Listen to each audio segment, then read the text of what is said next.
Ibrahim Omari, mimi wakati nimefika hapa Mabibo kwenye uliziwa bwana, nikapewa story yako. Nikaona hata ngoja tuketi chini kwanza, Watanzania wafahamu, vijana sisi tujifunze kutokea kwako. Ni mtu wa wapi kwanza? Mimi ni mtu wa Morogoro, wilaya ya Kilosa. Kilosa. Yeah. Moja ya story ambayo nilishai kusikia bana ni ulishai kusota kwenda jela miaka miwili. Sasa hii nimekaa sana, nimesota sana kesi ambayo sijui wala sio yangu. Yeah. Hiyo ilikuwa ni mwaka gani? Hiyo ilikuwa 2022. 2022. Yeah.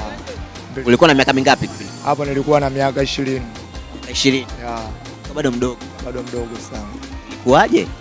Hiyo kuna siku ilikuwa ya weekend, siku ya Jumapili.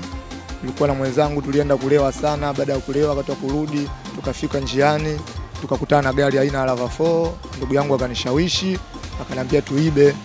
Kweli tukachukua. Huku na huku kitu kilikuwa sio riski, tukakamatwa. Kukamatwa nikaenda kituo cha polisi Mlaati, mnamo 2023 nikafika ndani ya gereza la Segerea. Nimesota sana, nimekaa sana. Kesi hiyo ilikuwa inasomwa kwa mheshimiwa Kinondoni pale. Mheshimiwa aliumbiza. Baada hapo shtaka ikaja kantia hatiani, nikafungwa jela miaka 2. Hiyo gari ilikuwa ipo maeneo gani? Ilikuwa maeneo hapo mtaa Malembe. Yeah. Sasa mliibaje? Funguo aliacha ama? Yeah, exactly, hiyo funguo aliacha. Na wakati ambao unaenda gerezani, nyumbani hali ilikuwaje? Ulikuwa unaishi na baba na mama au familia ulikopo nayo? Hapana, mimi familia yangu ipo mkoani. Hapa nilikuwa naishi kama mwenyewe, nilipanga chumba. Sema kuna brother yangu ni bodaboda mwenzangu naishi naye kama kakaangu wa karibu. Alinistendia sana, alinisaidia sana.